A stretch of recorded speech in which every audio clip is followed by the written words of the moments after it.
এটা আমার বাবু। ওর নাম মিন্টু। আমার একমাত্র ছেলে। অনেক ভদ্র ছেলে। আমার কথার বাহিরে যায় না। সে একজন ডাক্তার। এমন ছেলে হাজারে কি লাখেও খুঁজে পাবা না। পিহু মহিলাটির কথা মন দিয়ে শোনে, জোরপূর্বক হাসার চেষ্টা করে। জি আন্টি, আপনার বাবু আসলেই বাবু। মহিলাটির গর্বে বুক ফুলে ওঠে।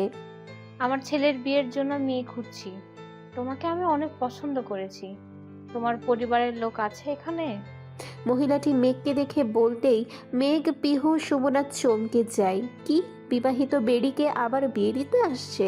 তারা কিছু বলতে চায়, তার আগে হঠাৎ কেউ বলে, হ্যাঁ আছে তো, তার পরিবারের লোক আছে এখানে, তার স্বামীও এখানেই।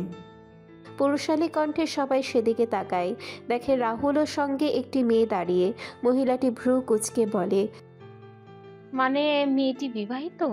রাহুল মাথা নেড়ে বলে, জি আন্টি, সে বিবাহিত, সে মিসেস রুদ্র চৌধুরী। বেচারি মহিলাটির মুখটা চুপসে যায়। পরক্ষণে পিহুর দিকে ফিরে বলে, তাহলে তুমিও সুন্দর আছো, তোমার সঙ্গেই বিয়ে দিব। আমাদের পরিবারের মেয়েরা এতটা সস্তা না আন্টি, যে যেখানে সেখানে বিয়ে ঠিক করে দেবেন।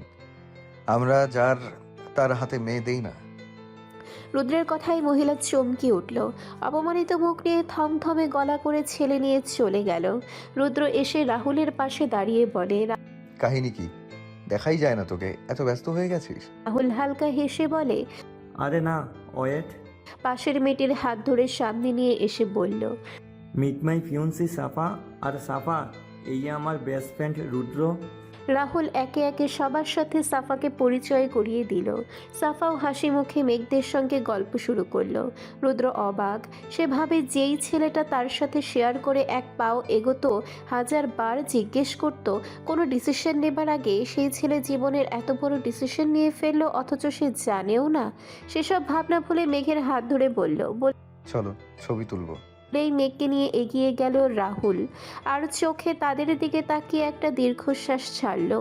চোখ ঘুরিয়ে সাফার দিকে তাকিয়ে ভাবে, সে কি পারবে আমার মনের ভিতরের মানুষকে বুলিয়ে দিতে? ভালোবাসলে কি ভুলে যাওয়া সম্ভব? স্টেজে রুদ্র মেঘ বিভিন্ন পোজে ছবি তুলছে। যে কেউ তাদের দেখে বলবে অনেক হ্যাপি কাপল। মেঘ একটু ক্লান্ত হয়ে দাঁড়িয়ে আছে। তা দেখে রুদ্র তাকে নিয়ে চেয়ারে বসালো। উঠে গিয়ে ঠান্ডা পানি নিয়ে এলো। নাও, এটা খাও, ভালো লাগবে। মেঘ পানিটা হাতে নিয়ে খানিকটা খেয়ে বলে, আপনার মোবাইলটা দিন তো, ছবিগুলো দেখবো। রুদ্র মোবাইল এগিয়ে দিতেই মেঘ জিজ্ঞেস করে, পাসওয়ার্ড কি? আমার একমাত্র বউয়ের নাম। মেঘ নিজের নাম দিলে ফোন খুলে গেল। সঙ্গে সঙ্গে মুখে হাসি ফুটে উঠল। গ্যালারিতে ঢুকে চোখে পড়ল একটা ফোল্ডারের নাম, আমার বোকা ফুল। নামটা চেনা মনে হলো, আগে কোথাও শুনেছিল, তবে মনে পড়ছিল না। ভাবনা বাদ দিয়ে সেই ফোল্ডারে ঢুকতেই দেখা গেল তার নানা ছবিতে ভরে আছে। ঘুমন্ত ছবি থেকে শুরু করে অনেক সময়ের ছবি, যা রুদ্র লুকিয়ে লুকিয়ে তুলেছে। এমনকি গতকাল রাতের পড়ার টেবিলে ঘুমিয়ে যাওয়ারও কয়েকটা ছবি আছে। মেঘ অবাক হয়ে রুদ্রের দিকে তাকিয়ে বলল, এসব কি? আপনি লুকিয়ে লুকিয়ে আমার ছবি তুলেছেন? রুদ্র ভাবলেশীন গলায় বলল, মেঘ আমার বউ আমি লুকিয়ে কেন তুলবো? তো এগুলো তো আপনি আমার আড়ালে তুলেছেন। আমার যখন ইচ্ছে হয়েছে তখনই তুলেছি। তুমি দেখোনি, তোমার ব্যর্থতা। বুঝল এই লুকের সাথে যুক্তি করা যাবে না, তাই একটু আগের কাপল পিকগুলো দেখতে লাগলো। এর মাঝে রুদ্ররা সব ফ্রেন্ড গ্রুপ পিক তুলতে সবাইকে ডাকে। মেঘকে বলে স্টেজের দিকে এগিয়ে যায় রুদ্র। মেঘ ছবি দেখতে দেখতে হঠাৎ রুদ্রের ফেসবুকে নোটিফিকেশনে চোখ পড়ে। কিছু একটা ভাবনা নিয়ে ফেসবুকে ঢুকতে গেল। আবার ভাবলো অন্য কারো পার্সোনাল জিনিসে পারমিশন ছাড়া ঢোকা ঠিক হবে কি না। মুহূর্তেই নিজেকে গালি দিল। নিজের জামাইটাই ঢুকতে পারমিশন লাগে নাকি? ফেসবুকে ঢুকে দেখলো 99টা প্লাস নোটিফিকেশন। একটু আগে পাঞ্জাবি পরা ছবি আপলোড করেছে। মেয়েদের কমেন্টে ভরে গেছে। মাথাটা গরম হয়ে গেল মেঘের। ইচ্ছে মতো কয়েকটা ব্লক মারলো। তারপর মেসেঞ্জারে ঢুকে পুরো চ্যাটলিস্ট দেখলো। কেউ নেই এক্সট্রা, শুধু তার ফ্রেন্ড আর কাজিনরা। একটু শান্তি পেল, না জামাইটা লয়াল আছে। মেসেজ রিকোয়েস্টে ঢুকতেই দেখলো মেয়েদের মেসেজে ভরে গেছে। বিরক্ত হয়ে ভাবে, এগুলো আসলেই মেয়ে? আমার জামাইকেই প্রশংসা করতে কেমন কেমন লাগে। একটা একটা করে চেক করতে করতে রুদ্রের উপরে রাগ উঠে যায়। বেশিরভাগ মেয়েই তাকে বিয়ের প্রপোজাল দিয়েছে, সে তো ম্যারিড, এরা জানে না। স্ট্যাটাস চেক করলো, সিঙ্গেল দেওয়া। মেঘের রাগ সপ্তম আকাশে। রুদ্ররা পিক তুলে সবাই আবার সায়ানের বাড়ির উদ্দেশ্যে রওনা দিল। এখন বাজে 8টা। রুদ্র মেঘের কাছে এসে তাড়া দিয়ে বলে, তবে চলো এখন বের হব। মেঘ চুপচাপ তাকিয়ে আছে রুদ্রের দিকে। সে লক্ষ্য করতেই দেখে মেঘ ঠোঁট ফুলিয়ে আছে। তা দেখে সে হাঁটু গেড়ে বসে, চিন্তিত গলায় বলে, কি হয়েছে বউ? মেঘ আরও গাল গোল ফুলিয়ে বসে রইল। রুদ্রের মোবাইল তার দিকে এগিয়ে দিল। রুদ্র আবার জিজ্ঞেস করল, তবে মেঘ একবারও উত্তর দিল না। আরে ভাই বল তো কি হয়েছে, না বললে বুঝবো কেমনে? কেউ কি কিছু বলেছে, খারাপ আচরণ করেছে? মেঘ হালকা স্বরে বলল, না, তো এমন করে আছো কেন? এমনি। রুদ্র উঠে দাঁড়ায়, বুঝতে পারল জিজ্ঞেস করেও লাভ হবে না। মেঘের দিকে তাকিয়ে গলা গলিয়ে বলল, তো মুখ ফুলাবে না, নর্মাল করো ঠোঁট। মেঘ বিরক্ত হয়ে বলল, নর্মালি তো আছে, তো না নর্মাল নেই, ফুলে আছে। থাকুক, আপনার কি? আমার অনেক কিছু। মেঘ রুদ্রের দিকে তাকিয়ে বলল। কি অনেক কিছু? রুদ্র ফুস করে শ্বাস ছেড়ে মেঘের হাত ধরে বাইকের দিকে যেতে যেতে বলল। তা তুমি বুঝবে না বউ। মেঘ রাগ করে আর জিজ্ঞেস করল না। এবার পিহু ইচ্ছে করেই গাড়িতে উঠল না ফারহানের সঙ্গে যাওয়ার জন্য, কিন্তু ফারহানের আসার নাম নেই। হাতে কয়েকটা ফুল নিয়ে দাঁড়িয়ে আছে, এদিক সেদিক হাঁটছে। হঠাৎ এক মেয়ের সঙ্গে হালকা ধাক্কা লাগতেই হাতে থাকা ফুলগুলো পড়ে যায় নিচে। বিরক্ত হয়ে নিচু হয়ে তুলতে গেলে শাড়ির আঁচল অনেকটাই সরে যায়, কোমর স্পষ্ট হয়ে ওঠে। ফারহান গেটের দিকে যেতে যেতে দেখে পিহু এখনও সেখানে আছে, নিচু হয়ে ফুল কুড়াচ্ছে। হঠাৎ তার চোখ পড়ে সেই খোলামেলা জায়গায়। দ্রুত চোখ সরিয়ে এদিক সেদিক তাকায়। হঠাৎ দেখতে পায় কয়েকজন ছেলে সেদিকে চোখ রেখে আছে। সঙ্গে সঙ্গে চোয়াল শক্ত করে বড় বড় পা ফেলে এগিয়ে গিয়ে পিহুর কোমর পেঁচিয়ে তাকে সোজা করে দাঁড় করায়। অপ্রত্যাশিত স্পর্শে পিহু ভয়ে পেয়ে চমকে পাশ ফিরে তাকায়। ফারহানের চেহারা দেখে আরও বিস্মিত হয়। ফারহান রাগী স্বরে বলে, শাড়ি জায়গা মতো যদি না থাকে তাহলে পরের কি দরকার? ছেলেদের শরীর দেখাতে মজা লাগে। ফারহানের কথায় পিহু অবাক হয়ে নিচের দিকে তাকায়, দেখে পেটটা একটু বেরিয়ে গেছে। দ্রুত ঠিক করতে গিয়ে পাশের দিকে চোখ গেলে দেখে কয়েকজন ছেলে তাকিয়ে আছে। ফারহান তাদের থেকে পিহুকে আড়াল করে দাঁড়ায়। ঠিক করতেই হাত ধরে গাড়ির দিকে এগিয়ে যায়। গাড়ির দরজা খুলতেই পিহু বসে পড়ে, যেন অবাক হওয়ার চরম পর। মনে মনে শুধু একটাই প্রশ্ন জাগে, উনি কি আমার খেয়াল রাখছেন? রুদ্র বাইক চালাচ্ছে আর মাঝে মাঝে মিরর দিয়ে মেঘের দিকে চোখ ছুঁড়ে দেখছে। মেঘ এখনো মুখ ফুলিয়ে রেখেছে। বারবার চোখ যায় খয়েরি রঙের আবরণ করা ঠোঁটের দিকে, যা ফুলিয়ে আছে, যেন ভীষণ টানছে, তবু নিজেকে সামলাই। তুমি কি ঠোঁট নর্মাল করবে না? আমার কিন্তু অন্য কিছু করতে মন চাচ্ছে। মেঘ হালকা মেজাজে বলে, আমার যা মনে চায় তাই করব। আপনার কি? আপনিও করুন, আপনার যা মনে চায়। মেঘের কথাটা শোনার সঙ্গে সঙ্গে রুদ্র নিরিবিলি রাস্তার একপাশে গাড়ি থামিয়ে মেঘকে নামতে বলে। মেঘ আশেপাশে দেখতে দেখতে ভয়ে ভয়ে বলে, এখানে কেন থামালেন? শুনশান রাস্তা, বিপদ হতে পারে। আর আর কথার মাঝে রুদ্র কোমর ধরে আলগি দিয়ে বাইকে বসিয়ে দেয় মেঘকে। হঠাৎ এমন করায় মেঘ পড়ে যাওয়ার ভয়ে রুদ্রের কলার ধরে বলে, কি করছেন? পড়ে যাব। Don't disturb. রুদ্রের কথায় চুপ হয়ে যায় মেঘ। তার চোখ বরাবর তাকানোর আগেই রুদ্র হঠাৎ তার অধর জোড়া টেনে নেয়। কি হচ্ছে বুঝতে কয়েক সেকেন্ড সময় লাগে মেঘের। মুহূর্তেই সে মুড়োমুড়ি শুরু করে। এটা দেখে বিরক্ত হয়ে রুদ্র ধমক দেয়। সমস্যা কি? মেঘ ঠোঁটে হাত দিয়ে বলে, আমার লিপস্টিক। আবার দিয়ে নেবে? বলে আবারও টেনে ধরে রুদ্র। এবার মেঘ আর নড়ে না, চুপচাপ হালকা তাল মেলাচ্ছে। কিছুক্ষণ পর রুদ্র তাকে ছেড়ে দেয়। মেঘ মাথা নিচু করে সেভাবেই বসে থাকে। রুদ্র ঠোঁট মুছে শান্ত কণ্ঠে বলে, কি হয়েছে বলবে? আমি কিছু করেছি? মেঘ মাথা উঁচু নিচু করে। তা দেখে রুদ্র এক হাতে মেঘের গাল ধরে আদরের স্বরে বলে, কি করেছি বলো, না বললে বুঝবো কিভাবে? মেঘ মিনমিনিয়ে বলে, আপনি ম্যারিড হয়েও সিঙ্গেল স্ট্যাটাস দিয়ে রেখেছেন। রুদ্রের ভুরু কুঁচকে যায়। সামান্য এই ব্যাপার? মেঘ রুদ্রের দিকে একবার তাকিয়ে ফের বলে, এজন্য তো কত মেয়ে মেসেজ রিকোয়েস্টে বিয়ের প্রপোজাল দিয়েছে। রুদ্র জোরে হেসে ওঠে। মেঘকে নামিয়ে নিচে বাইকে বসে ইশারা করে। মেঘ উঠে বসে।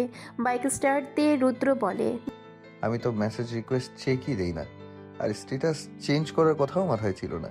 তবে আজকেই করে নেব। মেঘ কিছু বলে না, চুপচাপ শোনে। রুদ্র আবার বলে, কিছু হলে সাথে সাথে বলতে হয়। রাগ দেখানোর হলে দেখাবা, ঝাড়ার হলে ঝাড়বা। মনের ভিতর জমিয়ে রাখলে নিজেরই খারাপ লাগবে, বুঝলে বউ? মেঘ মাথা নেড়ে সাই দেয়। বাড়ির সামনে গাড়ি থামাতেই শান্তকে দেখতে পাই। গাড়ি পার্ক করে রুদ্র এগিয়ে আসে। শান্ত রুদ্রের দিকে জহুরি চোখে তাকিয়ে বলে, কি মামা, লিপস্টিক পরা শুরু করছো নাকি?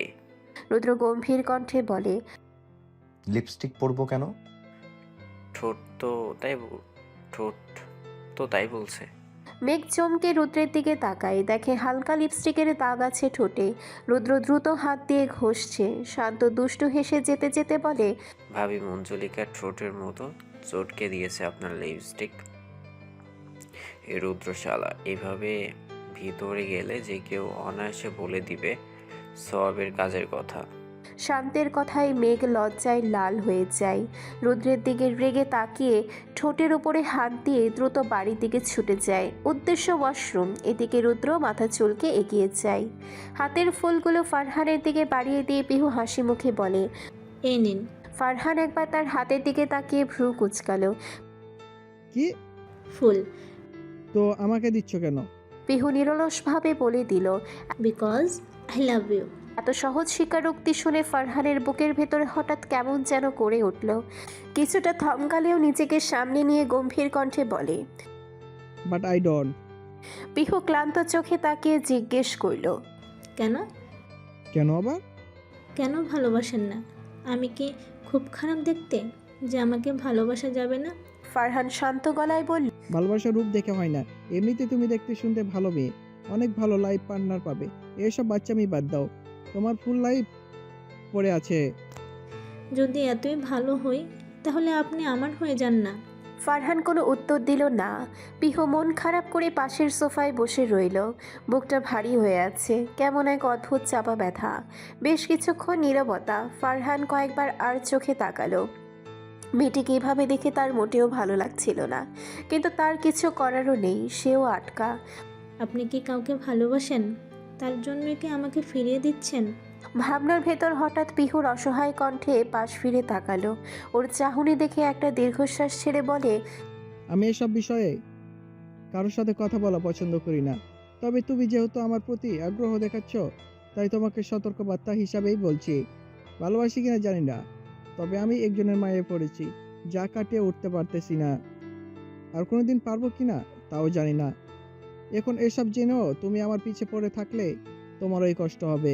পিহুর বুকের ভেতরে আচমকা অসহ্য ব্যথা ছড়িয়ে পড়ল। মনে হলো কেউ বুকের ভেতরে মুঠো করে কলিজা চেপে ধরেছে। ফারহান অন্য কাউকে ভালোবাসে কথাটা কানে আসতেই গলা শুকিয়ে গেল। মুখের ভাষা যেন হারিয়ে ফেলেছে। তবু জানতে ইচ্ছে করলো কে সেই ভাগ্যবতী। ছলো ছলো চোখে কাপা ঠোঁটে বহু কষ্টে জিজ্ঞেস করলো, কে সে? সে কি অনেক সুন্দর? ফারহানের ভঙ্গিমায় পরিবর্তন এলো। এতক্ষণের গম্ভীর শক্ত মুখে মলিনতার ছাপ পড়ে। শান্ত গলায় বলেন, দেখিনি কখনো। পিহুর ভাবভঙ্গি বদলে গেল। চোখ মুখ কুঁচকে অবাক হয়ে বলে, কি বলছেন? ভালোবাসেন আর দেখেননি? ফারহান হেসে উঠল। হাসিটা যেন কিছু লুকানো আছে। হ্যাঁ, দেখিনি। কোথায় থাকে জানি না, নামও জানি না, তবে তার মেসেজ পড়া আমার অভ্যাসে পরিণত হয়েছিল। কি? সামান্য মেসেজ পড়ে কেউ প্রেমে পড়ে? তাকে ছবি দিতে বলেননি? ঠিকানা জিজ্ঞেস করেননি কোনো দিন? করেছিলাম, তবে রিপ্লাই আসেনি এখনো। হয়তো অনেক দেরি করে ফেলেছিলাম। আশায় আছি একদিন দেখবো। পিহুর মাথায় কিছুই ঢুকছিল না। কনফিউজড হয়ে বলে, যাকে চিনেনই না, এখন যার অস্তিত্ব আছে কিনা জানেন না, তার জন্য অপেক্ষা করা কি বোকামি নয়? ফারহান শক্ত মুখে বলে। এত কথা বলছো কেন? মুখ বন্ধ রাখো। পিহু অসহায় চোখে তাকিয়ে বলে, কারণ আমি আপনাকে ভালোবাসি। ফারহান শান্ত কণ্ঠে বলে। কিন্তু আমি তো ভালোবাসি না। পিহু জোর করে হেসে বলে, আপনার ভালোবাসতে হবে না, শুধু আমি বাসলেই হবে। পিহু উঠে দাঁড়ায়, তপ্ত শ্বাস ছেড়ে স্টেজের দিকে হাঁটা ধরে। মুহূর্তেই মাথায় দুষ্ট বুদ্ধি আসতেই পিছু ফিরে বলে, আমি কিন্তু আপনার খারাপ মেশিন নিয়েও মেনে নেব, এমন চান্স মিস করবেন না।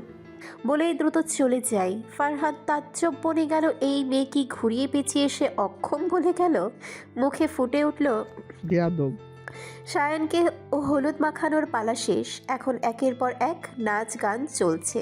মেয়েদের একটা গ্রুপ ডান্স হবে। মেঘদের জোর করে মিষ্টি নিয়ে গেছে। আসলে মেঘ একেবারেই যেতে চাইছিল না রুদ্রকে না বলে। চারপাশ তাকিয়েও রুদ্রকে দেখল না। শেষমেশ সায়ানের রিকোয়েস্টে আর না করেনি। প্রায় 10-12 জন মেয়ে একসাথে স্টেজে গিয়ে দাঁড়ালো।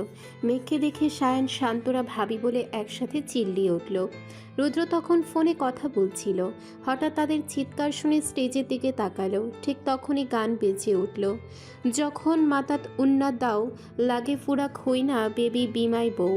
গানের তালে সবাই শাড়ির আঁচল মাথায় দিল। তাদের দেখে ছেলেরা শীষ বাজিয়ে উল্লাসে চেঁচিয়ে উঠল। রুদ্রের চোখ গিয়ে আটকালো সামনের সারিতে দাঁড়ানো মেঘের দিকে। সরম তুমি ফাইও না গো, তুমি চাইলে we can keep it on the low. তোমার লাগি কিতানা ফারি ইয়ে বেবি, তোমার লাগি কিতানা ফারি।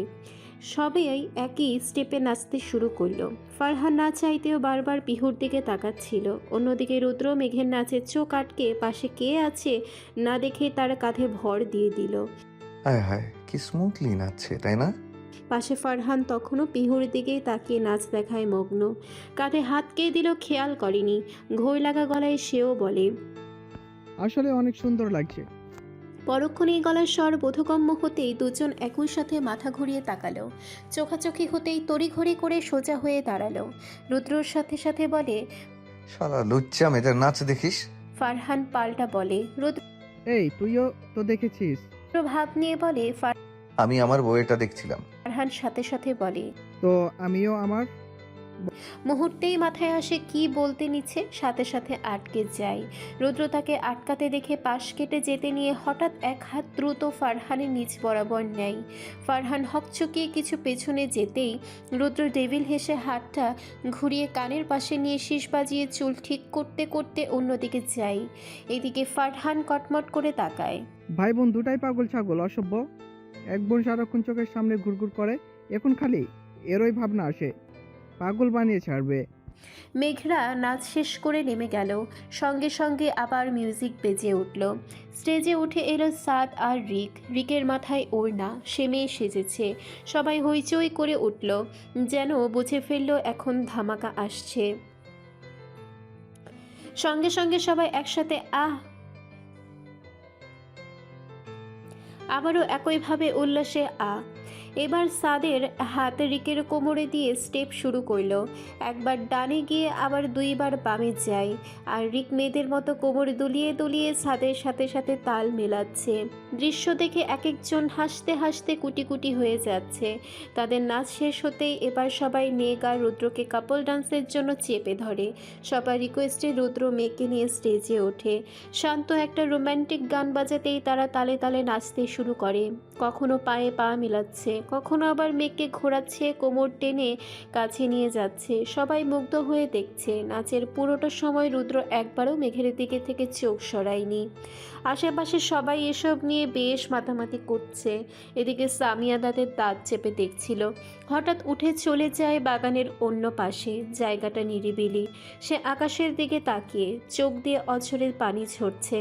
হে আল্লাহ, আমি কি তার জন্য খুব বেশি ক্ষতি করেছিলাম? কেন তুমি আমার করে দিলে না? আল্লাহ হয়তো তোমার জন্য আরো ভালো কিছু পরিকল্পনা করে রেখেছেন। হঠাৎ কারো কণ্ঠে সামিয়া চমকে পাশে তাকায়। দেখে রাফান পকেটে 2 হাত গুজে দাঁড়িয়ে আছে। সামিয়া দ্রুত চোখ মুছে নেয়। আপনি এখানে? রাফান সামান্য ইতস্তত করে বলে, সরি, আমি ইচ্ছে করে শুনিনি। এদিকে একা আসছিলে দেখে পিছু নিয়েছি। বিয়ে বাড়িতে বাইরের ছেলেও আছে, বিপদ তো আর বলা যায় না। সমস্যা নেই। রাফান আরেকটু এগিয়ে এসে তার পাশে দাঁড়িয়ে বলে, যদি বলা যায় শেয়ার করতে পারো। কষ্ট শেয়ার করলে কিন্তু কষ্ট কমে। রাফানের কথায় সামিয়া ফের আকাশের দিকে তাকায়। চাঁদটা স্পষ্ট, আর রাফানের চোখ সামিয়ার দিকে চাঁদের আলো সরাসরি যেন তার মুখে এসে পড়েছে। ভীষণ স্নিগ্ধ লাগছে। সামিয়া তপ্ত শ্বাস ফেলে বলে, কাউকে ভালোবেসে তাকে হারিয়ে কি তাড়াতাড়ি মুড অফ করা যায়? রাফান বুঝে যায় মেয়েটার ভিতরে চাপা কষ্ট। সে শান্তভাবে বলে, অবশ্যই করা যায়। তাহলে আমি কেন পারছি না? চেষ্টা করেছো, চেষ্টা করলে সব সম্ভব। সামিয়া তার দিকে তাকিয়ে বলে, করছি তো চেষ্টা, কিন্তু ভুলতেই পারছি না। কিভাবে চেষ্টা করছো? নিজের মনকে বুঝাচ্ছি। রাফান হালকা হেসে বলে, মনকে বোঝাতে গেলে সেই তার কথাই মাথায় আসবে, তখন ভোলার বদলে আরও মনে পড়বে। সামিয়া অসহায় সুরে বলে, তো আমি কি করব? সবার সাথে বেশি বেশি সময় কাটাও, যেমন বন্ধু বা বেস্ট ফ্রেন্ডের সাথে, যাদের সাথে মন খুলে কথা বলতে পারো, তাদের সাথে মনের ভেতরে সব কিছু শেয়ার করবে। তখন মন ফ্রেশ থাকবে, কষ্ট কমে আসবে এমনিতেই। সামিয়া ফিসফিস করে বলে, আমার তো ফ্রেন্ড নেই, এমনও শেয়ার করার কেউ নেই, কার সাথে বা বলবো? রাফান ফট করে সামিয়ার দিকে তাকায়, মুখে তাচ্ছিল্যের হাসি তার। রাফানের ভীষণ মায়া লাগে। সে বুঝতে পারে মেয়েটা সব দিক থেকেই মারা খেয়ে বসে আছে। মনে মনে চিন্তাও হয়, এই পর্যায়ে মানুষ অনেক সময় ভুল পদক্ষেপ নিয়ে ফেলে, বিশেষ করে যারা একা একা স্ট্রাগল করে। তখনই কেউ স্টেজের ওদিক থেকে রাফানের নাম ধরে ডাক দেয়। সে আসছি বলে সামিয়াকে বলে, আমার নাম্বার সেভ করো, যখন একা লাগবে কল দিতে পারো। সামিয়া কিছু একটা ভেবে ফোনে নাম্বার তুলে নেয়। তারপর রাফান চলে যায়। মেঘকে নিয়ে রুদ্র দোতলার উদ্দেশ্যে উঠছে। আরে কোথায় নিয়ে যাচ্ছেন? চুপচাপ আসো। সায়নের রুমে ঢুকেই দরজা লাগিয়ে দেয়। তারপর একদম মেঘের সামনে গিয়ে দাঁড়ায়। মেঘ কৌতূহলী চোখে তাকিয়ে। রুদ্র বাম হাত করে আনা হলুদ একটু একটু করে মেঘের দুই গালে ছোঁয়ায়। তারপর গলায় মেঘের সুরসুরি লাগতেই কেঁপে ওঠে। হঠাৎ রুদ্রের হাত আস্তে আস্তে আরও নিচে যায়। পেট বরাবর যেতেই শাড়ির ফাঁকে হাত ঢুকিয়ে পেটেও হলুদ ছোঁয়ায়। মেঘ আবেশে চোখ বুজে নেয়। রুদ্র তার গাল মেঘের গালের সঙ্গে ঘষে নিজের গালেও হলুদ লাগিয়ে নেয়। সেভাবেই ফিসফিস করে বলে, আমাদেরও গায়ে হলুদ হয়ে গেল। মেঘ চোখ খুলে রুদ্রের দিকে তাকিয়ে ফিক করে হেসে ফেলে। মেঘ কথাটা বলার আগে হঠাৎ পিহুর কান্না ভেসে আসে। দুজনেই হকচকিয়ে যায়। রুদ্রর সাথে সাথে চিন্তিত হয়ে হন্তদন্ত পায়ে মেঘকে ছেড়ে দরজার দিকে এগোয়। দরজা খুলে করিডোরে যেতেই মাথায় রক্ত উঠে যায়। চোখ মুখ লাল হয়ে আসে রাগে। আশেপাশে তাকিয়ে কিছু খুঁজছে, একটা ফুলদানি পায়। সেটাই হাতে করে এগিয়ে যায়। ডিরেক্ট গিয়ে সামনের ব্যক্তির মাথা বরাবর মার। যাও, রিকের কাছেই যাও। সাদ অসহায় সুরে বলে, আরে ভাইয়া, রিক তো ছেলে। কিন্তু নাচের সময় তো সে মেয়ে সেজেছিল, তাহলে মেয়ে হলো না?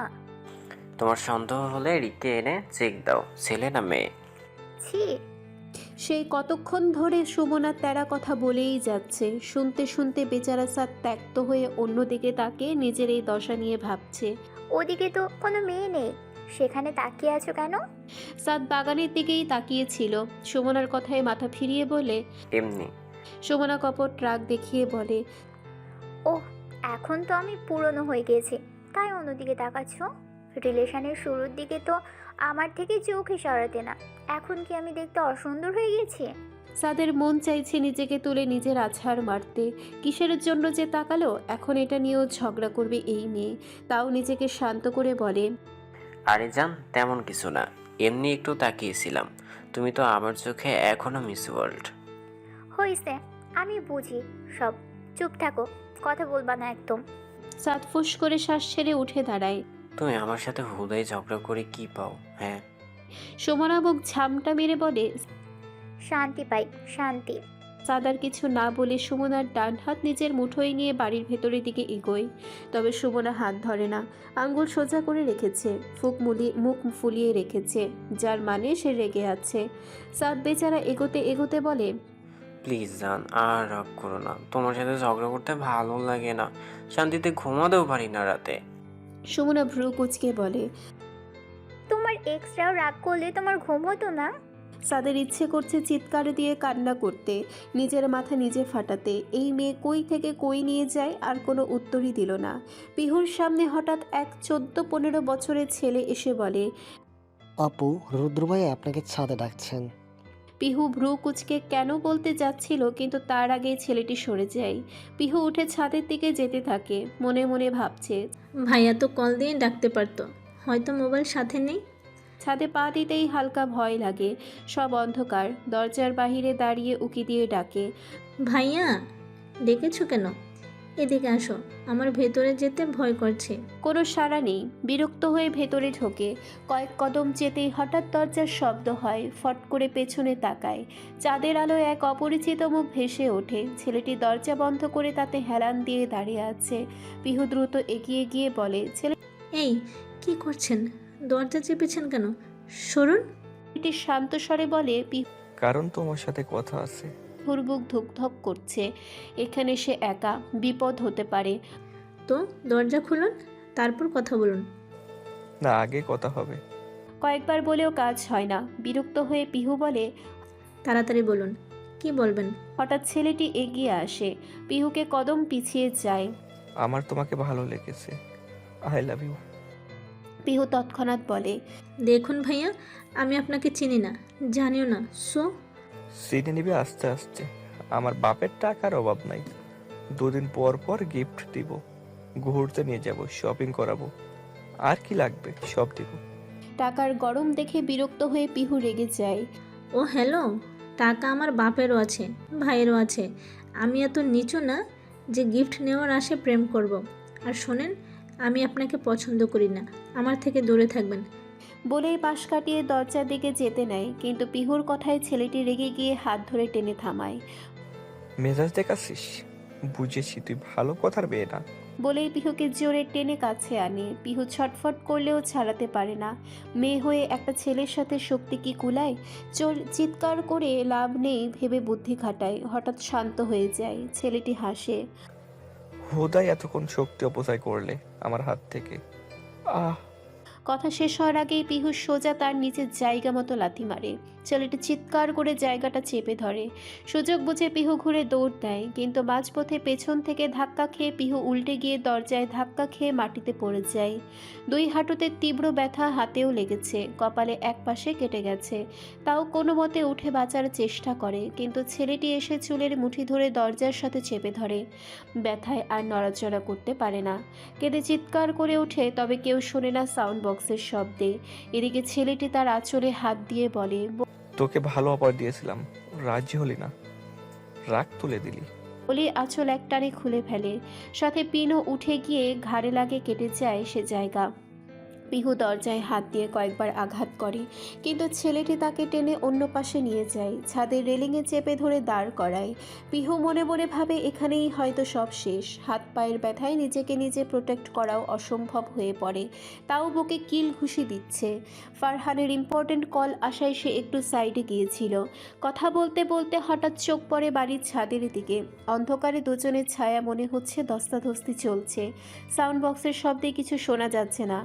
ফারহান দ্রুত ছাদের দিকে হাঁটা ধরে, প্রায় দৌড়াতে দৌড়াতে পৌঁছায়। ছাদের দরজার সামনে এসে মেলি কান্না আর আকুতি মিনতির শব্দ স্পষ্ট শুনতে পায়। সঙ্গে সঙ্গে ফ্ল্যাশ অন করে এগিয়ে যায়। আলো ফেলতেই পা থমকে যায়, রাগে হাত মুঠো হয়ে যায়, কপালের রগ ফুলে ওঠে।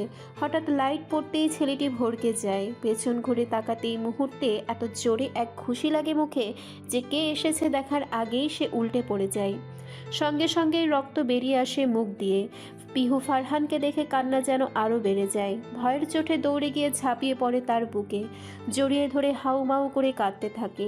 ফারহানের নিঃশ্বাস যেন আটকে আসে পিহুর কান্নার শব্দে। সে আঁচলটা টেনে ভালোভাবে পেঁচিয়ে দেয় পিহুর শরীরে। ভাবতে শরীর কেঁপে ওঠে। আর একটু দেরি হলে বা সে যদি না দেখতো, তবে পিহুর সাথে কি হতে পারত। চোখ লাল হয়ে ওঠে রাগে। পাশ ফিরতেই দেখে ছেলেটি দরজা পেরিয়ে পালাচ্ছে। ফারহান পিহুকে ছেড়ে তার পেছনে ছুটে যায়। করিডোরে গিয়ে তাকে ধরে ফেলে এবং এলোপাথারি পেটাতে শুরু করে। পিহু কোনো মতে ছাদ থেকে নেমে আসে। কান্না যেন থামছেই না। ভয় আর শখ মিলেমিশে সে হেঁচকি তুলে কাঁদছে। রুদ্রবনের কান্নার শব্দ বের হয়ে এসে পিহুকে এমন অপদস্থ অবস্থায় আর ফারহান এক ছেলেকে নির্মমভাবে পেটাচ্ছে দেখে মুহূর্তে কিছু একটা আন্দাজ করে। রাগে চোখ মুখ লাল হয়ে ওঠে, রক্ত যেন টকবক করছে। আশেপাশে কিছু খুঁজতে গিয়ে একটি ফুলদানি হাতে পায়। মুহূর্তে তা নিয়ে এগিয়ে যায় ছেলেটির মাথা বরাবর মারার জন্য। এদিকে উপরে মারামারি দেখে ড্রয়িং রুমে বসা সায়নের বাপ চাচারা উঠে আসেন। রুদ্রকে এভাবে এগোতে দেখে সবাই ভড়কে যায়। এটা মাথায় লাগলে সোজা মরে যাবে। ঠিক যেই মুহূর্তে মাথায় মারতে যাচ্ছিল, সায়নের বাবা তার হাত ধরে ফেলেন। কিন্তু রুদ্র যেন নিজের মধ্যেই নেই। মেঘো পিছু পিছু এসে পিহুকে এই অবস্থায় দেখে দৌড়ে যায় তার কাছে, বুকে জড়িয়ে আগলে ধরে। রুদ্র ঝাড়া মেরে হাত ছাড়িয়ে নেয়। রুদ্রকে আটকাতে না পেরে সায়নের চাচা তাড়াতাড়ি তার হাত থেকে ফুলদানিটা নিয়ে নেয়, যেন বড় কোনো বিপদ না হয়। কিন্তু রুদ্র তখন আর থেমে নেই। তাদের ধাক্কিয়ে এগিয়ে গিয়ে ফারহানের হাত থেকে ছেলেটিকে কেড়ে নিয়ে পাগলের মতো মারতে থাকে। সে জানে না কি করেছে, তবে তার বোনের সাথে কিছু একটা করেছে। মারার ফাঁকে গর্জে উঠে ফারহানকে জিজ্ঞেস করে, এই কি করছে আমার বোনের সাথে? ফারহান রাগে ফেটে পড়া গলায় বলে। ছাদে কাঁপে। আর কিছু বলে না। রুদ্র বাকিটা বুঝে যায়, তার রাগ যেন মুহূর্তে আরও 10 গুণ বেড়ে যায়। নিজের কন্ট্রোল পুরো হারিয়ে ফেলেছে। সবাই ভয় পেয়ে যায় রুদ্রের এই রূপ দেখে। ছেলেটি তো আগে থেকেই ফারহানের হাতে 1 রাউন্ড মার খেয়েছে, এবার রুদ্রের হাতে একেবারে মরা মরা অবস্থা। খবরটা ইতিমধ্যে পুরো বিয়ে বাড়িতে ছড়িয়ে পড়েছে। সায়ান, সাদ, রাহুলরা মিলে কোনো রকমে রুদ্রকে আটকায়। ফারহান নিজের পরিবারের দিকে তাকিয়ে চিৎকার করে বলে, এই কুত্তার বাচ্চা কে? কার ইনভাইটে এসেছে এই বাড়িতে? সায়ান বলে, আমার এক ফ্রেন্ডের ভাই। কেন, কি হয়েছে? রুদ্র এবার সায়ানের কপাল ধরে টেনে বলে। তুই যাকে তাকে ইনভাইট করেছিস কেন? এদিকে পিহু এসব দেখে ভয়ে আরো জোরে কেঁদে ওঠে। সবারই এতক্ষণে কিছুটা আন্দাজ হয়ে যায় ঘটনা কি ঘটেছে। সায়নের সেই ফ্রেন্ড সে তাড়াতাড়ি ছেলেটিকে নিয়ে চলে যায়। রুদ্র দ্রুত বোনের দিকে এগিয়ে যায়। পিহু ভাইকে দেখে তার বুকে ঝাঁপিয়ে পড়ে, বাচ্চাদের মতো কান্না ভেজা গলায় নালিশ শুরু করে। ভাইয়া, তুমি কোথায় ছিলে? এই ছেলে আমাকে ছুতে চেয়েছে, অনেক বাজে টাচ করেছে। বাকিটা আর বলতে পারে না, ফুপিয়ে কাঁদতে থাকে। রুদ্রের চোখেও পানি, বুকটা দুমড়ে মুচড়ে যাচ্ছে, যেন কেউ তার কলিজায় হাত দিয়েছে। ছোট থেকে সে বোনকে আগলে রেখেছে, কারো ছায়াও পড়তে দেয়নি। আর আজ কাপা গলায় রুদ্র বলে, পিহু ভাইয়া চলে এসেছি তো, আর কেউ কিচ্ছু করতে পারবে না, ভয় পাস না, তুই না আমাদের স্ট্রং গার্ল। এই পিহু একদম কাঁদে না বনু। পিহুর কান্না দেখে মেঘ সামিরাও কেঁদে ওঠে। উপস্থিত সবার চোখেই ছলছলে। ফারহান অসহায় চোখে তাকিয়ে আছে। হাসি খুশি দুষ্ট প্রকৃতির মেয়েটি এখন ভীত জড়সড় হয়ে আছে। রুদ্র পিহুকে রুমে নিয়ে যায়। মেঘ, সুমনা, সামিরাও পিছু নেয়। নিজের হাতে বোনের কপালের রক্ত পরিষ্কার করে ঔষধ লাগায়। তারপর মেঘদের উদ্দেশ্যে বলে, পিহুকে চেঞ্জ করিয়ে দেখো, আর কোথাও লেগেছে কিনা। সে বেরিয়ে যেতেই মেঘ দরজা লাগিয়ে দেয়। ফারহানের মা এসে এর মধ্যে পিহুকে খাইয়ে দেয়। যদিও খেতে চাচ্ছিল না, তবে উনি বুঝিয়ে শুনিয়ে খাওয়ায়। রুদ্র ছাদের এক কোণায় দাঁড়িয়ে আছে, পকেটে 2 হাত। আকাশের দিকে তাকিয়ে বুকটা এখনো ধরফর করছে। নিজের উপরই রাগ লাগছে, সে তার বোনকে আগলে রাখতে পারেনি। বারবার সে কথাটাই মাথায় ঘুরছে। হঠাৎ পাশে কারো উপস্থিতি টের পেয়ে তাকিয়ে দেখে ফারহান দাঁড়িয়ে। সে রেলিংয়ে হেলান দিয়ে দাঁড়ায়। রুদ্র অন্যদিকে ফিরে। ফারহান শান্ত স্বরে বলে, প্রথমে না জেনে মারা শুরু করেছিলি কেন? রুদ্র ভাবলেশহীন গলায় উত্তর দেয়, তুই কারণ ছাড়া মারবি না, আর আমার বোন কাঁদছিল। ফারহান কিছুক্ষণ চুপচাপ রুদ্রের দিকে তাকিয়ে থাকে। এখনও আগের মতোই ভরসা আছে, তবে তারপর একটা দীর্ঘশ্বাস ফেলে। কয়েক সেকেন্ড নীরবতার পর রুদ্র নরম স্বরে বলে, ধন্যবাদ। ফারহান হালকা হেসে রুদ্রের ঘাড়ে একটা চাপড় মেরে যেতে যেতে বলে, তোর মুখ থেকে ভালো কথা শুনলে মনে হয় সাপ বিষ ছেড়েছে। রুদ্র ঠান্ডা গলায় বলে, ভুলেই গেছিলাম, কুত্তার পেটে ঘি হজম হয় না। সেই রাতেই রুদ্র চলে যেতে চেয়েছিল, কিন্তু শায়নের পরিবারের লোকেরা আটকায়। শায়নের বাবা রুদ্রকে বুঝিয়ে বলে, দেখো বাবা, আমাদের বাড়িতে এত বড় ঘটনা ঘটে গেল, এর জন্য অত্যন্ত দুঃখিত। যদি সেই ছেলে আমাদের বাড়ির ছেলে হতো, তখন আমরা অপরাধ বোধে আটকাতাম না, কিন্তু সে বাইরের ছেলে। এভাবে যেও না, বিয়েটা শেষ করেই যেও। শায়ানও অনেক রিকোয়েস্ট করে। শেষমেশ রুদ্র রাজি হয়ে চিন্তা করে তাদের তো দোষ নেই। সে রাতে মেঘ, সামিয়া আর সুমনা 3 জনই পিহুর সঙ্গে ছিল। তাকে স্বাভাবিক করতে, ভয় কমাতে তারা আপ্রাণ চেষ্টা করেছে। তবু পিহুর ভঙ্গি বদলাচ্ছে না দেখে সুমনা একটা বুদ্ধি আটে। সে অনুযায়ী মুরগির সাউন্ড বাজায় মোবাইলে। মেঘ, সুমনা আর সামিয়া 3 জন মুরগির ডান্স শুরু করে। 1 হাত মাথায়, 1 হাত কোমরে, একেবারে ডানে নিচু হয়ে হাঁটে, তো একবার বামে। পিহু তাদের নাচ দেখে হেসে ওঠে। তার হাসি দেখে মেঘরাও খুশি হলো। সে রাত তাদের হাসি ঠাট্টায় পার হয়ে গেল। পিহু কিছুটা নর্মাল হয়। এর মধ্যে সামিয়ার সঙ্গে মেঘের বন্ডিংও কিছুটা ভালো হলো। পরের দিন সকাল 8টায় সবাই নাস্তার জন্য নিচে নামে। নাস্তা করে সবাই ধীরে ধীরে রেডি হতে শুরু করবে।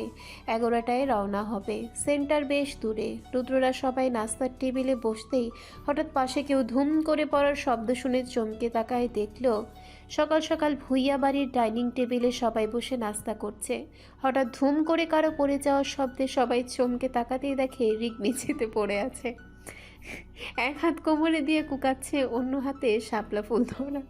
সবাই দ্রুত এগিয়ে যায়। এদিকে রিক পরে আহাজারি শুরু করে।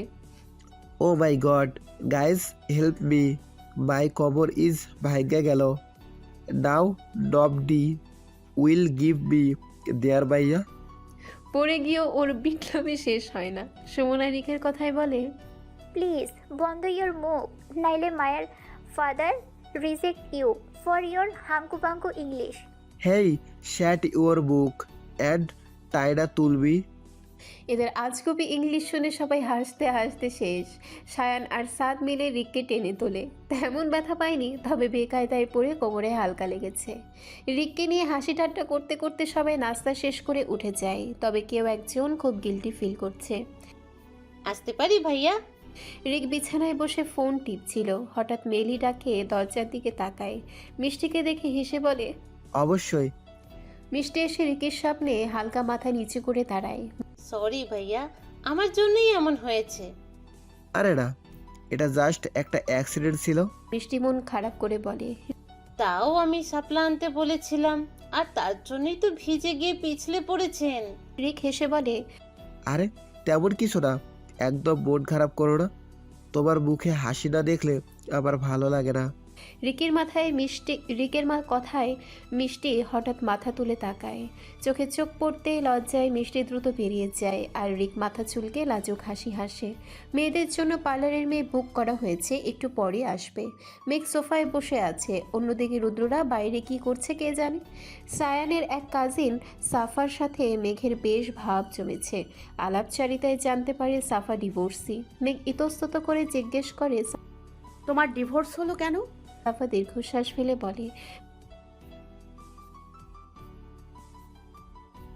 মেঘ চমকে যায়। এত সুন্দরী মেয়েকে ছেড়ে কেউ যায়? মুখ ফসকে বলে ফেলে, এমন সুন্দরী বউ রেখেও পুরুষ অন্য নারীতে আসক্ত হয়? সাফা হেসে বলে,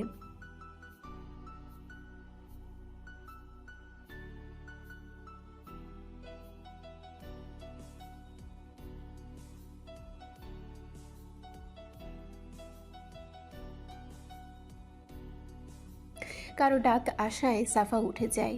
মেঘের মাথায় কিন্তু অন্য চিন্তা ঘুরছে।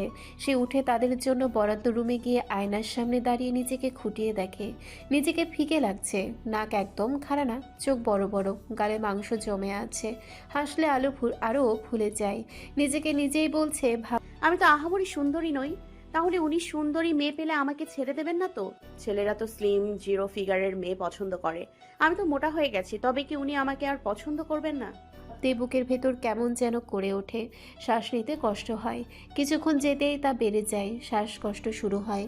হাঁসফাঁস করতে করতে ব্যাগের চেইন একের পর এক খুলে ইনহেলার খুঁজছে, পাচ্ছে না। এই সময় রুদ্র ফোন নিতে রুমে ঢোকে। মেঘকে অস্থিরভাবে কিছু খুঁজতে দেখে এগিয়ে যায়। কি খুঁজছো? মেঘ তাকাতেই রুদ্র চমকে যায়। দ্রুত টেনে বিছানায় বসায়। মেঘ শ্বাস নিতে পারছে না, ছটফট করছে। রুদ্র ব্যাগের শেষ চেইন খুলে ইনহেলার বের করে দেয়। ইনহেলার নেওয়ার পর মেঘ কিছুটা স্বাভাবিক হয়। ক্লান্ত মাথা রুদ্রের কাঁধে রেখে বসে থাকে। রুদ্র মাথায় হাত বুলিয়ে দেয়, বলে, খারাপ লাগছে? নেবুলাইজড করবে? মেঘ মাথা নেড়ে না করে। কিছুক্ষণ নীরব থাকার পর রুদ্র জিজ্ঞেস করে, কি হয়েছে বউ? চিন্তিত লাগছে। মেঘ মাথা তুলে আসতে বলে, আপনার কি এখন আমাকে ভালো লাগে না? রুদ্র অবাক। দ্রুত মেঘের গালে এক হাত দিয়ে বলে, কে বলেছে? আমি জিম করব। কেন? আমি মোটা হয়ে যাচ্ছি। তো তো আপনি আমাকে পছন্দ করবেন না? বেশিরভাগ ছেলেদের সুন্দর জিরো ফিগারের মেয়ে দেখলে চোখ আটকায়। রুদ্র নরম স্বরে বলে, মেঘ, কিন্তু আমি তো এই মেঘেতেই আটকাই। আমার না স্লিম ভালো লাগে না, মোটা ভালো লাগে। আমার কাছে মেঘকে ভালো লাগে। আমার বউ সব দিক দিয়ে পারফেক্ট। আমি তো তোমার থেকে চোখ সরাতেই পারি না, অন্যদিকে কখন আটকাবো? লজ্জা আর ভালো লাগার মিশ্র অনুভূতিতে তাকিয়ে হঠাৎ মাথায় একটা প্রশ্ন আসতেই বলে, কিছু পুরুষ সুন্দরী বউ রেখে পরকিয়া কেন করে? রুদ্র মুখ শক্ত করে। মেঘ ওরা কাপুরুষ। সুপুরুষ কখনোই নিজের বউ রেখে অন্য নারীতে আসক্ত হয় না। ফট করে জিজ্ঞেস করে, দ্বিতীয় নারীর জন্য আমাকে ছেড়ে দেবেন না তো? রুদ্র মৃদু হেসে তার জামা ভেদ করে কোমর জড়িয়ে কাছে টেনে নেয়। কপালে কপাল ঠেকিয়ে হালকা স্বরে গেয়ে ওঠে, এই প্রণয়ে কথা দিলাম, সূর্য চন্দ্র তারা সাক্ষী থেকো, মরণ যেন হয় না তোমায় ছাড়া। মেঘ শিউরে উঠে মুচকি হাসে, দুই হাতে রুদ্রের গলা জড়িয়ে ধরে। ঠিক তখনই দরজা খোলা পেয়ে সাদ ভেতরে চলে আসে। ভাইয়া, শাহিন ভা। ভেতরে দেখেই থেমে যায়, দ্রুত পেছনে ঘুরে বলে, আস্তাগফিরুল্লাহ, আমি কিছু দেখিনি। ওর গলা শুনে রুদ্র মেঘ দুজনেই ছিটকে যায়। মেঘ তড়িঘড়ি ওয়াশরুমে ঢুকে পড়ে। রুদ্র কড়া চোখে সাদের দিকে তাকিয়ে বলে, বুঝেছি, সুমনার জন্য ভালো ছেলে খুঁজতে হবে। সাদ ফট করে বলে, না ভাইয়া, তোমরা দরজা খুলে রোমান্স করলে আমার মতো ভদ্র সিঙ্গেল সুশীল ছেলেটা কি বুঝবে? রুদ্র ফোন হাতে বেরিয়ে যেতে যেতে বলে, তোর বিয়েটা হোক, তারপর দেখছি। ফারহান করিডোর থেকে বেশ কিছুক্ষণ ধরে পিহু আর রাফানকে লক্ষ্য করছে। সোফায় বসে কি নিয়ে যেন হেসে হেসে কথা বলছে তারা। কেন যেন ফারহানের সেটা একদমই ভালো লাগছে না। ভেতরে ভেতরে রাগ জমছে। হঠাৎ করে সে নিচে নেমে আসে। পিহু কথা বলতে বলতে সিঁড়ির দিকে চোখ যেতেই থেমে যায়। ফারহান আসছে, পরনে কালো প্যান্ট, নেভি ব্লু শার্ট, উপরে দুটা বোতাম খোলা রাখা, হালকা ফর্সা বুকের অংশ দেখা যাচ্ছে। সুঠাম দেহে শার্টটা একদম লেগে আছে, বেশ নজর কাড়া লাগছে। একটু পর হয়তো তার উপর কোটও পড়বে। এক কথায় পিহুর চোখ সরানো দায়। পিহু, কি ভাবছো? রাফানের ডাকে ঘোর কাটে, চোখ সরিয়ে রাফানের দিকে তাকায়। না ভাইয়া, কিছু না। এর মধ্যে ফারহান এসে ধপ করে পিহুর পাশে বসে পড়ে। পিহু আর চোখে বারবার তাকাচ্ছে। ফারহান রাফানকে বলে, তোকে সায়ন ডাকছে। রাফান ভ্রুকুচকে জিগায়, কেন? I don't know. ফারহানের ভাবলেশীন জবাবে রাফান উঠে সায়নদের কাছে চলে যায়। পিহু তখনও চুপচাপ অন্যদিকে তাকিয়ে বসে আছে। ফারহানের কেমন যেন অস্বস্তি লাগলো। এ মেয়ে তাকে সামনে পেয়ে এত চুপ, এমন তো কখনো হয়নি। একটু আগে কি হেসে হেসে কথা বলছিল, বাধ্য হয়ে নিজে থেকেই বলছে, এখন কেমন লাগছে? আগের থেকে ভালো। খেয়েছো? এখানে কি করছো? এমনি বসেছিলাম। শুধু ছোট ছোট উত্তরই দিচ্ছে, আবার তার দিকে তাকাচ্ছেও না। ফারহান কিছুক্ষণ ভেবে জিজ্ঞেস করে, রেডি হবে কখন? সোজা সাপটা উত্তর, একটু পর হব। ফারহানের রাগ চেপে গেল না, খানিকটা গম্ভীর গলায় আমাকে কি খারাপ লাগছে দেখতে? পিহু অবাক হয়ে তাকায়। না তো। তাকাচ্ছ না কেন? তাকিয়ে কি হবে? কি হবে মানে? আমার সাথে কথা বলতে চোখে চোখ রেখে বলতে হবে। পিহু কোনো উত্তর দেয় না, হঠাৎ নরম স্বরে বলে, ধন্যবাদ। আপনার কাছে আমি আজীবন কৃতজ্ঞ থাকব। কাল আপনি সময় মতো না এলে হয়তো আমি এখন সুইসাইড। ফারহান হঠাৎ হাত দিয়ে তার মুখ চেপে ধরে। পিহু চোখ বড় বড় করে তাকায়। ফারহান সাথে সাথে হাত ছেড়ে দিয়ে নির্লিপ্ত স্বরে বলে, এসব বাজে কথা মুখে আনবে না, আর ধন্যবাদের প্রয়োজন নেই। কাউকে বিপদে দেখে সাহায্য করা মানুষ হিসাবে এটা আমার দায়িত্ব। পিহু শান্ত চোখে তাকায়। ফারহানের দৃষ্টিও তার দিকে। আমার জায়গায় অন্য মেয়ে থাকলে ওইভাবে বাঁচাতেন, এমন রিয়েক্ট করতেন? ফারহান কিছুক্ষণ চুপ থেকে বলে, হ্যাঁ। আর ওভাবে বুকেও আগলে নিতেন। ফারহান শুধু তাকিয়েই থাকে, উত্তর দেয় না। পিহু আর অপেক্ষা না করে উঠে উপরে যেতে হাঁটে।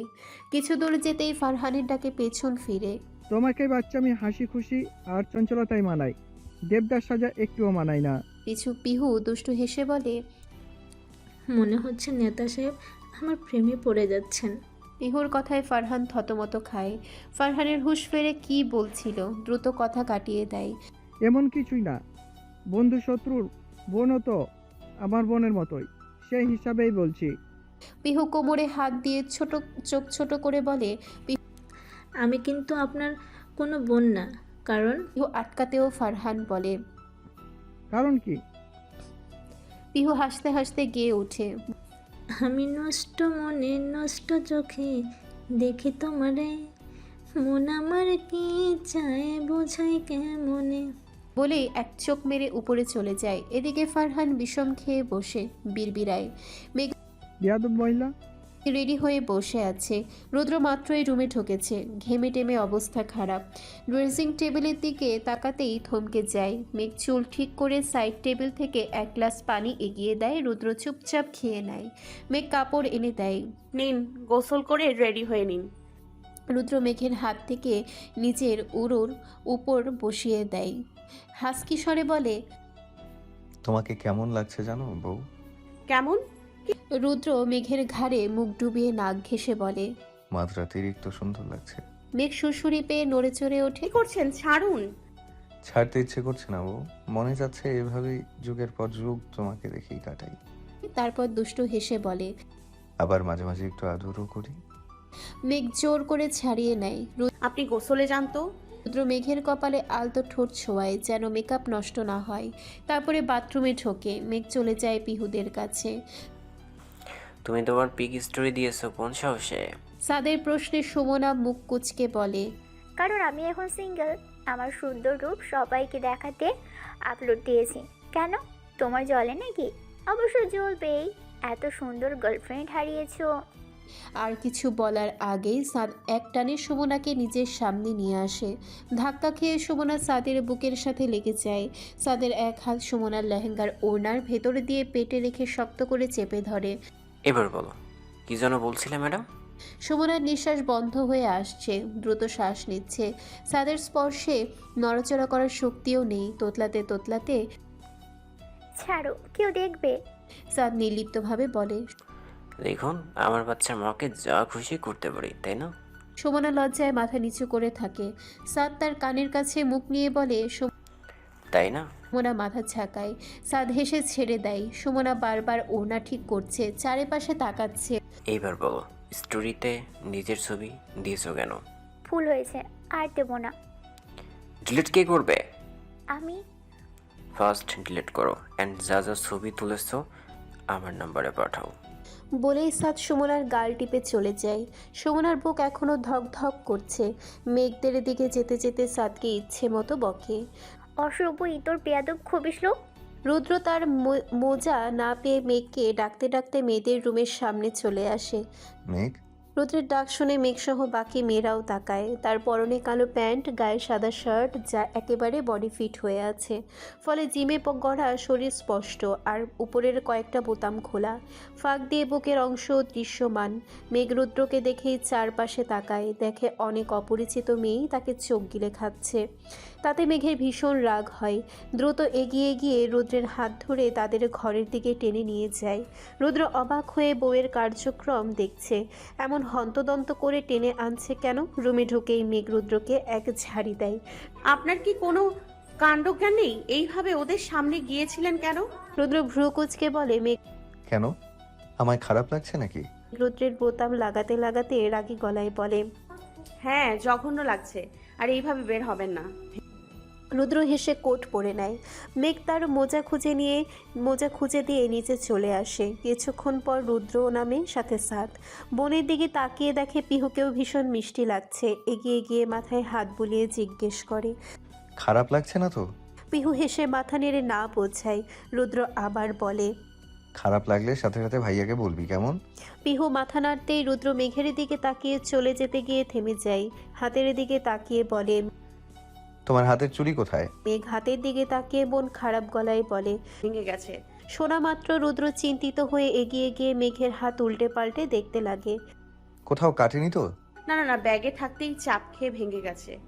পাশে সায়নের কাজিন সহ অন্য মেয়েরা মিটিমিটি হাসছে। রুদ্র শান্ত স্বরে বলে, আগে বলনি কেন? এখনই দেখেছি তাই। রুদ্র হাত ছেড়ে ফোন করতে করতে চলে যায়। মেয়েরা তো রুদ্রকে নিয়ে রীতিমতো গবেষণায় নেমে যায়। এক একজন বলছে বইয়ের অতি ক্ষুদ্র বিষয় খেয়াল রাখে এমন পুরুষ এখনো আছে। প্রায় 15 মিনিট পর রুদ্র আবার হাজির হয়। মেঘকে ইশারা করলে সে এগিয়ে যায়। রুদ্র প্যাকেট থেকে গোলাপি চুড়ি জোড়া বের করে মেঘের হাতে যত্নে পরিয়ে দিয়ে চলে যায়। সব মেয়েরা বলে ওঠে, রুদ্র ভাই তো একেবারে বউ পাগল। মেঘ অনেক লাকি, এমন জামাই সবার ড্রিম, ইত্যাদি ইত্যাদি। তখন সাফা দীর্ঘশ্বাস ফেলে বলে,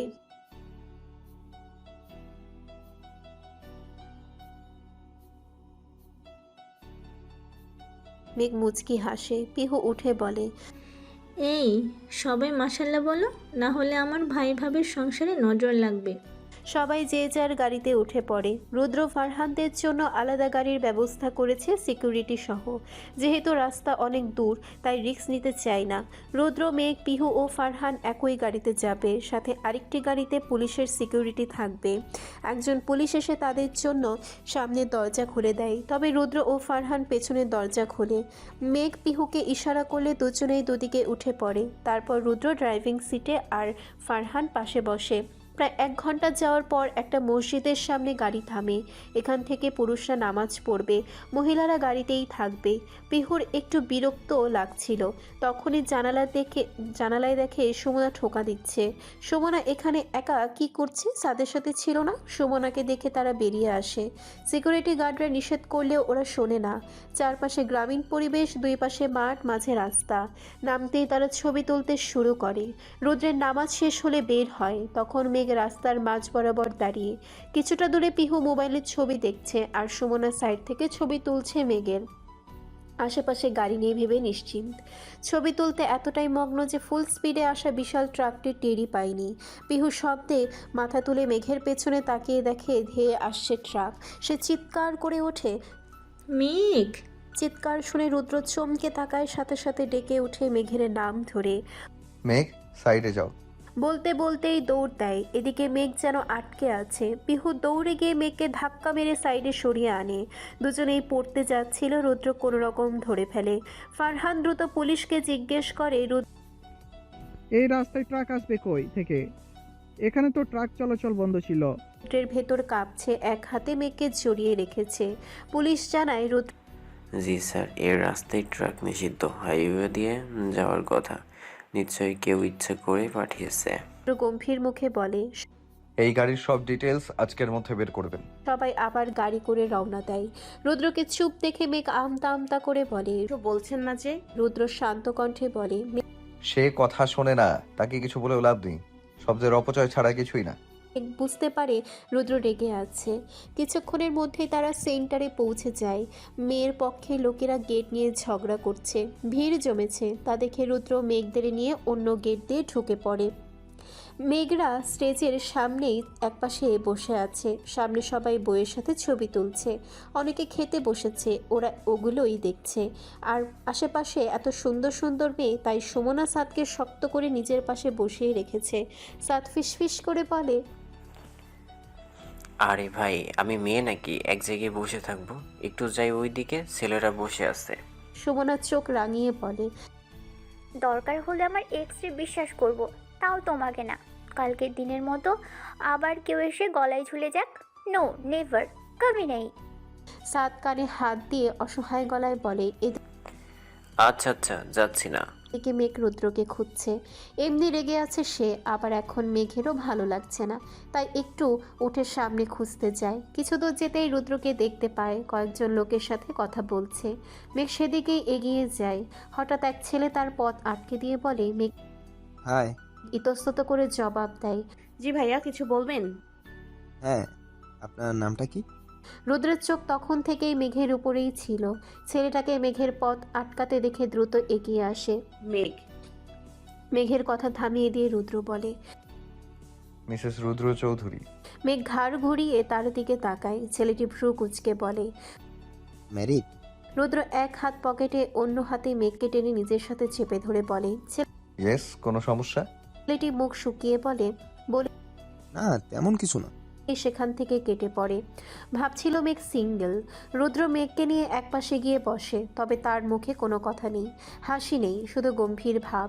মেঘ অনেকক্ষণ ধরে এক আঙ্গুল দিয়ে রুদ্রের গালে ছোট ছোট দাড়িতে হাত বোলাচ্ছে, কিন্তু রুদ্র চুপচাপ সামনের দিকে তাকিয়েই আছে। মেঘ মুখ চুপসে বলে, রেগে আছেন কেন এখনো? রুদ্র নির্লিপ্ত গলায় বলে, রেগে নেই। তো কথা বলছে না কেন? এমনি। মেঘ চুপ হয়ে যায়, পাশে সেভাবেই বসে থাকে। হঠাৎ রুদ্র উঠে দাঁড়িয়ে কোট ঠিক করতে করতে বলে, চলো। মেঘও উঠে দাঁড়ায়। রুদ্র শান্ত কণ্ঠে তাকিয়ে বলে, সামনে। তার হাত ধরে সেন্টারের বাইরে নিয়ে আসে। সামনের রাস্তা ধরে কিছুটা হেঁটে সামনেই দাঁড়ায়। রাস্তার দুই পাশে মাঠ আর গাছপালা, অসাধারণ সুন্দর পরিবেশ। মেঘ রুদ্রের হাত ছাড়িয়ে একটু এগিয়ে গিয়ে আশেপাশে তাকায়। ফুরফুরে লাগছে, মুচকি হেসে বলে, খুব সুন্দর না জায়গাটা? এরকম একটা জায়গায় ছোট্ট বাড়ি করে থাকলে কত শান্তি লাগবে। ফ্যানেরও দরকার নেই। কথা শেষ হবার আগেই রুদ্র বলে। আমার তোমাকে দরকার এখন। মেঘ চমকে পেছন ফিরে তাকায়।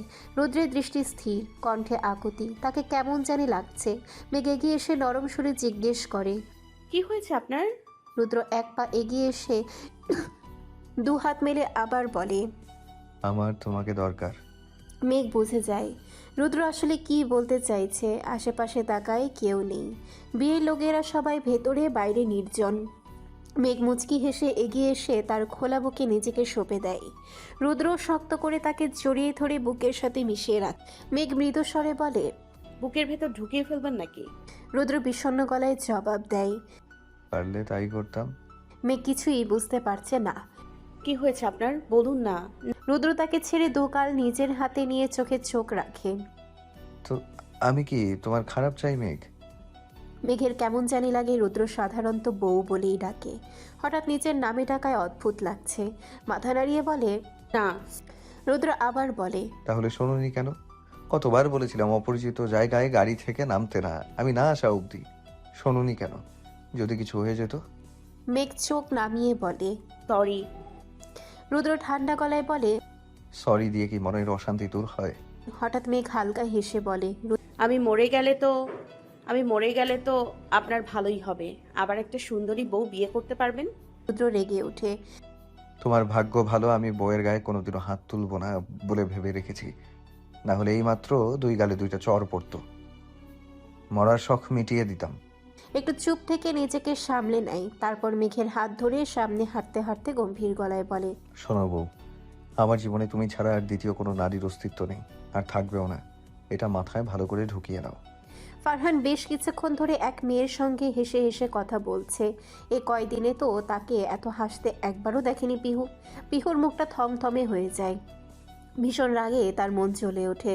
মোবাইল হাতে নিয়ে ডিরেক্ট ফারহানের সামনে চলে আসে। হঠাৎ সামনে পিহুকে দেখে ফারহান কপালে ভাঁজ করে তাকায়। পিহু নিজের ফোনটা ফারহানের দিকে বাড়িয়ে দিয়ে দাঁড়িয়ে থাকে। কি? পিহু ভাবলেশীনভাবে বলে, ছবি তুলব। ফারহান কপাল কুঁচকে বলে, তো তুলো। তো তুলে দিন। ফারহান অবাক হয়ে বলে, আমি? হ্যাঁ আপনি। ফারহান ডিরেক্ট বলে, পারবো না। মেয়েটির সামনে এভাবে না করায় পিহুর রাগ আরও বেড়ে যায়। ইগোতে লাগে ভীষণ। নাক ফুলিয়ে পাশের দিকে চলে যায়। এদিকে পাশের মেয়েটি পিহুর দিকে তাকিয়ে আবার ফারহানের দিকে ফিরে জিজ্ঞেস করে। ফারহান পিহুর দিকে তাকিয়েই বলে, যার কথা বলেছিলাম সে? মেয়েটি এক্সাইটেড হয়ে বলে। ফারহান মাথা নাড়ে। মাশাল্লাহ, কি কিউট রে। এত সুন্দর বাচ্চা মেয়েটাকে তুই এভাবে রিজেক্ট করছিস? ফারহান কিছুই বলে না, কেবল পিহুর দিকে কড়া চোখে তাকিয়ে আছে। এদিকে স্নেহা বলে, তুই শুধু শুধু নিজের লাইফ নষ্ট করছিস অন্য একটা মেয়ের জন্য, যাকে চিনিস না, জানিসও না নাম। পিহুর সঙ্গে মুভ অন করা উচিত। ইহার কথার মাঝে ফারহান চোয়াল শক্ত করে উঠে বড় বড় পা ফেলতে ফেলতে পিহুর দিকে হাঁটা ধরে। এদিকে পিহু ফারহানের থেকে এসে মন খারাপ করে এদিক সেদিক তাকাচ্ছে। অন্য মেয়েদের সাথে হেসে হেসে আড্ডা দিতে পারেন, আমাকে একটু ছবি তুলে দিতে পারছেন না? তাতে আমার কি, ছেলের অভাব পড়েছে নাকি? বলেই এদিক সেদিক ছেলেদের খুঁজতে থাকে। হঠাৎ চোখে পড়ল এক ছেলে। পিহু ডাকলো, ভাইয়া আমাকে একটু ছবি তুলে দেবেন? ছেলেটি পিহুর কথায় রাজি হয়ে যায়। হবেই না কেন, সুন্দরী মেয়ে নিজেই চাইছে। ছেলেটির হাতে ফোন দিয়ে পিহুর সামনে পোজ দিয়ে দাঁড়ায়। ছেলেটি বলে, যেই ক্লিক করতে যেত ঠিক সেই সময় কেউ মোবাইলটা এমনভাবে ধরে নিল যেন বাঘের থাবা। ছেলেটা ভোরকে তাকায়, দেখে ফারহান চোখ গরম করে তাকিয়ে আছে। বেচারা ঢোক গিলে অন্য পাশে চলে যায়। সে যেতেই ফারহান নিজের ফোনের ক্যামেরা ধরে পিহুর দিকে ছবি তুলতে। তবে পিহু ফারহানকে দেখে রেগেমেগে 2 হাত লেহেঙ্গা আগলিয়ে ধরে ধেয়ে আসে। এই আপনি এসেছেন কেন? যান ওর কাছে যান, আমার মোবাইল দিন। বলেই ফারহানের হাত থেকে ফোন নেওয়ার চেষ্টা করে। ফারহান ফোনটি উপরে তুলে ধরে। নিতে পারলে নাও। পিহু কটমট করে তাকিয়ে থাকে। তার হাইটের সুযোগ নিচ্ছে। ফুস করে উঠে বারবার হাত উঁচিয়ে নিতে চায়, তবে হাতের নাগালে পাচ্ছে না। শেষমেশ না পেরে বলে, এই আপনারা ছেলেরা এত খাম্বার মতো হতে কে বলেছে? ফারহান চোখ ছোট ছোট করে বলে, তোমাদের পুঁটি মাছের মতো হতে কে বলেছে? পিহু রেগে বলে, আমরা পুঁটি মাছ? ফারহান হালকা হেসে বলে। তা নয় তো কি? পিহু কড়া চোখে তাকে নাক ফুলিয়ে উঠে রাগে। ফারহান হঠাৎ পিহুর নাক টিপে বলে, পিচ্চিদের বেশি রাগ করতে নেই। যাও দাঁড়াও, ছবি তুলে দিচ্ছি। ফারহানের কথায় পিহু অভিমান নিয়ে বলে, লাগবে না, আপনি যান, আমি অন্য কাউকে দিয়ে তুলে নিই। তারপর তখনের ছেলেটাকে দেখিয়ে বলে, ওই ভাইয়াটা তুলে দিই। ফারহান এক ধমক দিয়ে ওঠে। পিহু সঙ্গে সঙ্গে কেঁপে ওঠে। চুপচাপ দাঁড়াও। পিহু এই প্রথম ফারহানের ধমক খেয়েছে। ভয় কিছুটা চুপসে দাঁড়ায়। ফারহান কয়েকটা ছবি তুলে দেয়। একই জায়গায় তুলছে দেখে পিহু আশফাস করছে, তবে ভয়ে বলছেও না। ফারহান শান্ত কণ্ঠে বলে, সাথে অন্য কোথাও তুলবে? সাথে পিহু মাথা নেড়ে সম্মতি জানায়। ফারহান চলো বলতেই পিহু হাঁটা ধরে সেন্টারের বাহিরে। সেখানে সুন্দর জায়গা আছে। এদিকে স্নেহা বেশ কিছুক্ষণ ধরে ফারহানের কার্যক্রম লক্ষ্য করছিল। হেসে বলে, ব্যাটা যতই বলো ওই মেয়ের জন্য অপেক্ষায় আছো, তবে প্রেমে তো পড়েছো এই মেয়েটারই।